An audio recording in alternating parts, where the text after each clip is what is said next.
A roundup of the latest news now. Here are our top stories. Mercenary Scottish grandfather Rab Grady joins the Ukrainian army to fight the Russian invasion. We'll have a special report. P&O lays off 800 employees by video message with immediate effect, saying they'll be replaced with cheaper agency staff, with long traffic jams reported. Mute the toot, the rise of the 1-second video call mute to silence farts. And man slaps another man at the Oscars ceremony, while hundreds die in Ukraine, Russia, Palestine, the Mediterranean Sea, Brazil, Afghanistan, Myanmar, Yemen, Ethiopia, Eritrea, Sudan. Many in Burundi live on 4 pence per day, and the planet continues to suffer the ill effects of CO2 emissions and climate change. More on those top stories to come. First to Ukraine, where Scottish grandfather Rab Grady has joined the Ukrainian army to fight Russia's invasion of the country. Our foreign correspondent Aaron Curtin met with Mr. Grady in the Ukrainian capital, Kiev. Why are you here? Well, I've got experience in the territorial army, and I can't just sit back and watch an entire people be attacked by Vlad the Impaler. Do you know what I mean? Aren't you worried about the size of the Russian army and military arsenal? Well, I've got quite an arsenal myself, you know, and I don't just mean rifles. They don't call me Rab Third Leg for nothing. But to be honest, I've had trouble with the man downstairs over the last few years, getting older than that.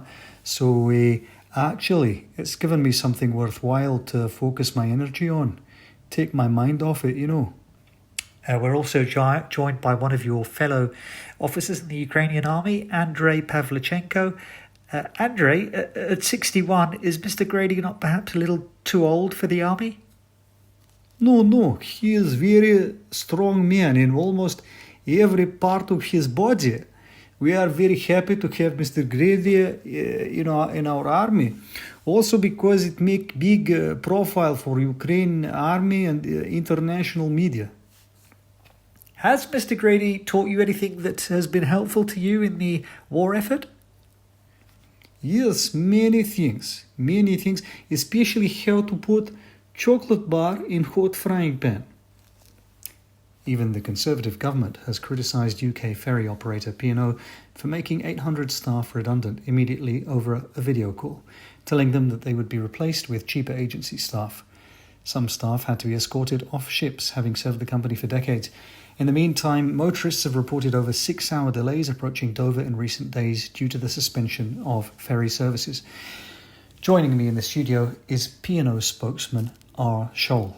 Mr. Scholl, failure to comply with statutory redundancy consultation requirements, zero notice, layoffs by video call, not exactly the best way to handle this situation, is it?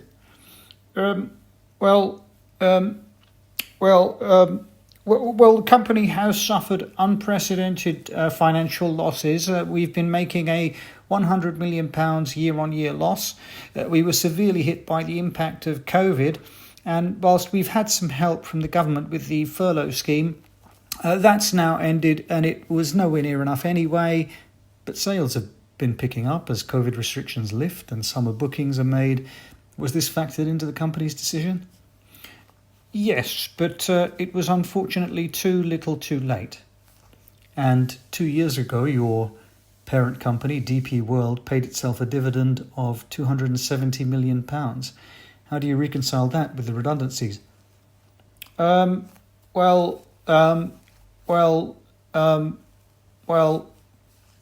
unprecedented numbers of workers having worked and students having attended classes from home over the past 2 years, one growing phenomenon on video calls is that of the 1-second mute to prevent flatulence-related interruptions. We listened back to an incident from a primary school class over Zoom in the United States from late 2020 to shed light on why many have become adept at hiding the sound of their gaseous emissions. Your journeys book?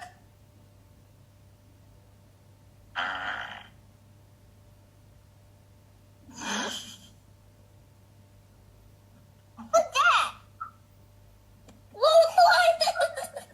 I think she farted.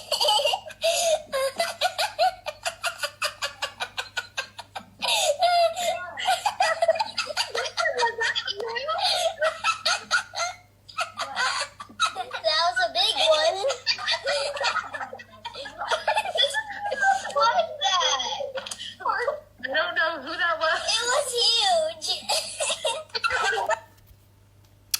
And finally, following US actor Will Smith's infamous slap of US stand-up comedian Chris Rock at the Oscars ceremony on the 27th of March, we were sent this anonymous report on the incident.